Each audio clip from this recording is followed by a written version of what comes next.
Hello, नमस्कार मंडळी, कसे आहात? स्वागत करते मी तुमचं एका छानशा नवीन फ्रेश व्हिडिओमध्ये. आणि आत्ताच मी तुमच्यासोबत जगन्नाथपुरीची सिरीज शेअर केलेली आहे. जर तुम्ही बघितली नसेल तर नक्कीच बघा आणि तुम्हाला कशी वाटली मला कळवा. तर आम्ही आलेलो आहोत अक्कलकोटला आणि अक्कलकोटला आम्ही दर्शन वगैरे कसं घेतलं, कुठे कुठे गेलो आणि थोडीशी इन्फॉर्मेशन मी तुमच्यासोबत ह्या व्हिडिओमध्ये शेअर करणार आहे. तर व्हिडिओ शेवटपर्यंत नक्की बघा. आवडल्यास लाईक, शेअर आणि चॅनलला सबस्क्राईब नक्की करा. तर आम्ही अक्कलकोटला आलेलो आहोत आणि सगळ्यात पहिल्यांदा अक्कलकोटला आम्ही खंडोबा मंदिरमध्ये गेलेलो, जिथे स्वामी समर्थ सगळ्यात पहिल्यांदा आलेले. तर मग इथे आम्ही छान दर्शन घेतलं आणि अगदीच सकाळी गेल्यामुळे काही गर्दी वगैरे काहीच नव्हती, पण ऊन खूपच होतं आणि आम्ही एकच रिक्षा ठरवलेली आणि त्या रिक्षानेच आम्ही सगळे मंदिरं मध्ये जायचं ठरवलं. तर अक्कलकोटला आल्यानंतर टायमिंगचाही आपण विचार केला पाहिजे, कारण की केव्हा दर्शन ओपन असतं, केव्हा बंद असतं.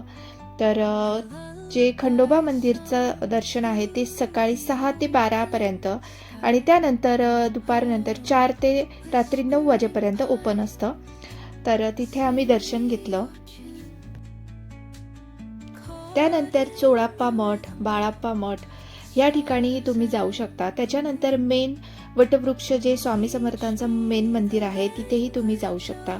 तर चोळाप्पा मठ जो आहे तर तिथे स्वामी समर्थांनी समाधी घेतलेली होती आणि तिथे भरपूर सारी आम्हाला माहिती मिळाली. तर तुम्ही बघू शकता, मंदिर खूप छान आहे आणि आतमध्ये जे त्यांचे वंशज आहेत ते अजूनही तिथे राहतात आणि दर्शन खूप छान झालं आमचं. आणि थोडी गर्दी वगैरे हे टाळण्यासाठी तुम्ही वीकेंड आणि गुरुवार हे दिवस टाळू शकता. ह्या दिवशी जास्ती गर्दी असते आणि शक्यतो दर्शन हे पहाटेच्या वेळेस करण्यासाठी तुम्ही येऊ शकतात, तेव्हाही गर्दी जरा कमी असते. तर आतमध्ये जाऊन मी तुम्हाला दाखवते. तर इथले जे त्यांचे वंशज होते ना, चोळाप्पा महाराजांचे, तर त्यांच्या वंशजांनी थोडीशी आम्हाला माहिती सांगितली आणि मी ती थोडीशी रेकॉर्ड केली, तीही मी तुमच्यासोबत पुढे शेअर करते.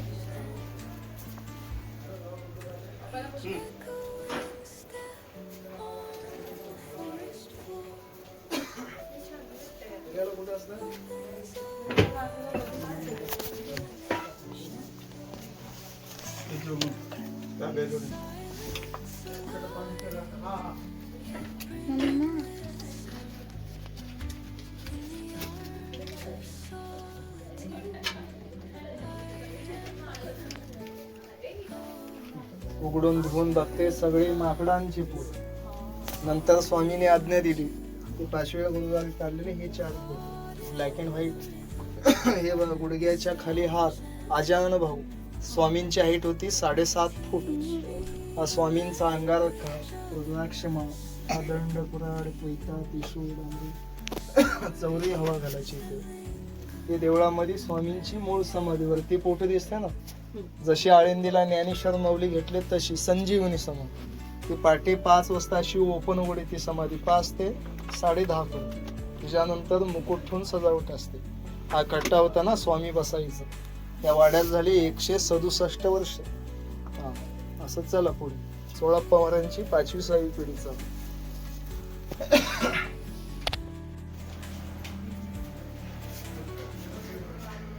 तर इथे आहे स्वामींचे ओरिजिनल फोटोज, तुम्ही आत्ता बघितलेच आणि त्याबद्दल थोडीशी माहितीही आपल्याला मिळाली. तर इथे चोळाप्पांचे जे वंशज आहेत ते अजूनही राहतात, तुम्हाला मी जसं सांगितलंच. तर छानसं आम्ही दर्शन घेतलं, मस्त दर्शन झालं एकदम. त्यानंतर ही जी आहे ही एंट्री आहे दुसऱ्या घराची.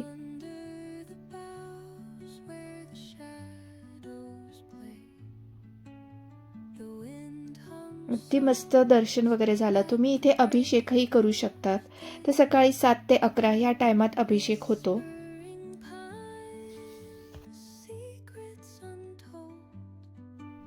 तर तिथे छानसं दर्शन घेतल्यानंतर आम्ही पुढे आलो आणि आम्ही ज्या रिक्षात आलो होतो तर त्या दादांनी आम्हाला इथेही येण्यासाठी सांगितलं. तर हे आहे शंकराचं मंदिर आणि इथे स्वयंभू शंकराची पिंड आहे आणि बरंच महत्त्व आहे इथेही. तर तुम्ही बघू शकता. इथेही आम्ही छान दर्शन घेतलं. ॲक्च्युली ह्या मंदिराबद्दल आम्हाला अजिबातही कल्पना नव्हती. आम्ही पहिल्यांदाच या मंदिरात आलेलो.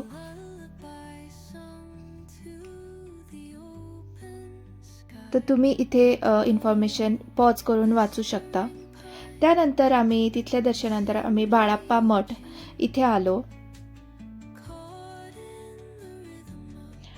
आणि त्यासोबतच आम्ही इथेही छान दर्शन घेतलं. इथे आल्यानंतर ना इथे असे ठिकठिकाणी तुम्हाला असे स्क्वेअर केलेले दिसतील.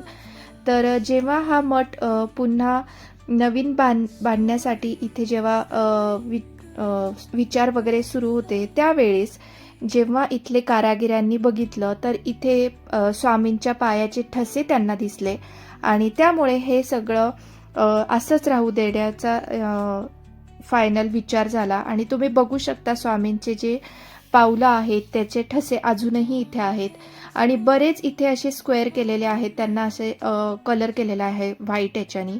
प्रत्येक स्क्वेअरमध्ये स्वामींच्या पायाचे ठसे आहेत. तर तिथेही तुम्ही छान दर्शन घेऊ शकता. आणि त्यासोबतच स्वामी जिथे बसायचे नेहमी तर तिथलेही तुम्हाला मी स्पेस दाखवते. तर हे सगळे ओरिजिनल जे फोटोज आहेत हे इथे लावलेले आहेत आणि अगदी जुना वाडा असतो ना तसाच हा वाडा आहे. आणि काही त्यांचे जे बाळाप्पा महाराजांचे जे वंशज आहेत त्यांचेही फोटो वगैरे इथे लावण्यात आलेले आहेत. तर तुम्ही बघू शकता इथे स्वामी बसायचे तिथलीही जागा मी तुम्हाला दाखवली.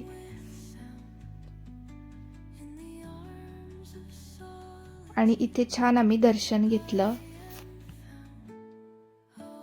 तर मी तुम्हाला मगाशी सांगितलंच अभिषेक पूजा करायची असेल तुम्हाला तर सकाळी 7 ते 11 हा टायमिंग आहे.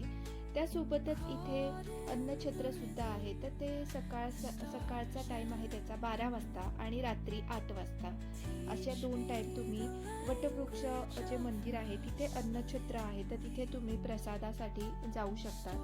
आणि त्यासोबतच जे वटवृक्ष मंदिर आहे तर त्याची आरतीचा टायमिंग मी आता तुम्हाला सांगते. सकाळी काकड आरती जी असते ती असते सकाळी पहाटे 5 वाजता. त्याच्यानंतर अभिषेक पूजा जी असते ती 7 ते 11 मध्ये तुम्ही करू शकता. नैवेद्य आरती ही दुपारी 12 वाजता असते आणि शेज आरती ही रात्री 8 वाजता असते. तर असे टायमिंग आहेत.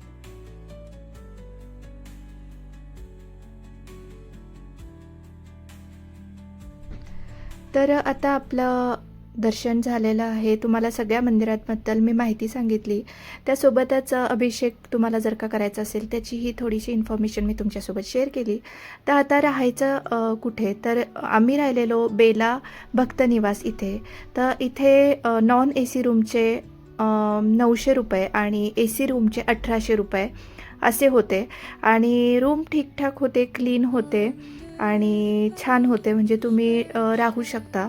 आणि त्याच्यापेक्षा जर का कमी रेटचं तुम्हाला भक्तनिवास पाहिजे असेल तर अजूनही तिथे बरेच ऑप्शन आहेत. तुम्ही डिरेक्टली जरी गेलात तरी पण तुम्हाला कुठे ना कुठे भक्तनिवासमध्ये तुम्हाला रूम मिळूनच जाणार. तर बेला भक्तनिवास हे मी तुम्हाला खास करून रिकमेंड करेल बाकीच्या कम्पेअर.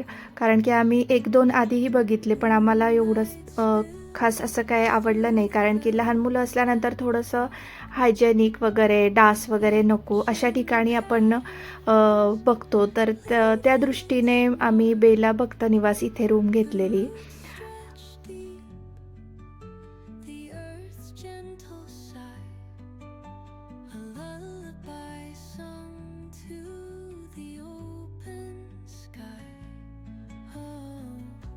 तर आमचं अक्कलकोटचं दर्शन एकदम मस्त झालं. सगळे आम्ही मंदिरांमध्ये गेलेलो आणि सगळ्या इथलं दर्शन अगदी छान शांततेत झालं आणि अगदी मन भरून डोळे भरून आम्ही दर्शन घेतलं.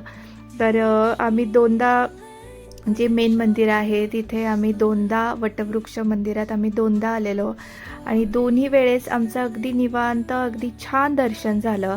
अगदी डोळे भरून डोळ्यात साठवून आम्ही इथनं निघालो आणि त्यानंतर आम्ही दुसऱ्या दिवशी सकाळी तुळजापूरला गेलो.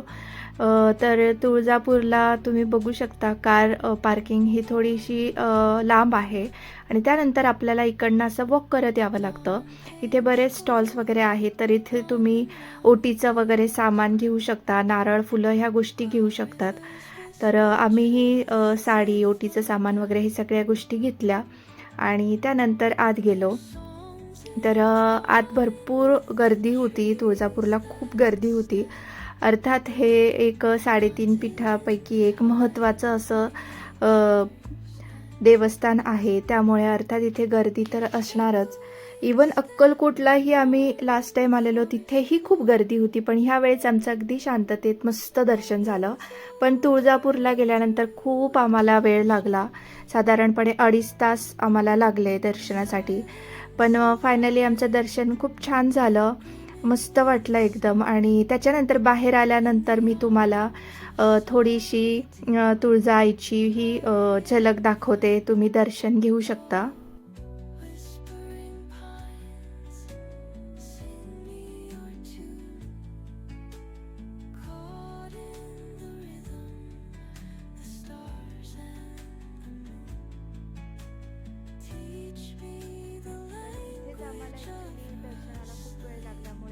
गाणगापूरचा प्लॅन कॅन्सल केला, कारण की आम्हाला संध्याकाळच्या घरी पोचायचं होतं. दुसऱ्या दिवशी ऑफिस, स्कूल वगैरे सगळ्या गोष्टी होत्या, त्यामुळे आम्ही फक्त तुळजापूर आणि अक्कलकोट केलं. पण तुम्ही गाणगापूरही करू शकता.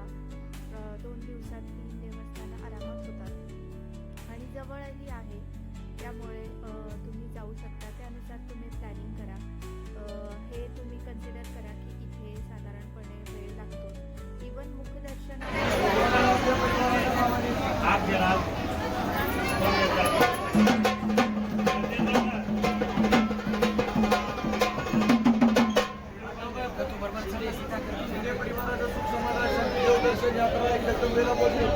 उच्च शिक्षण आई वडिलांची सेवा करते, हात जोडत पण आई राजा.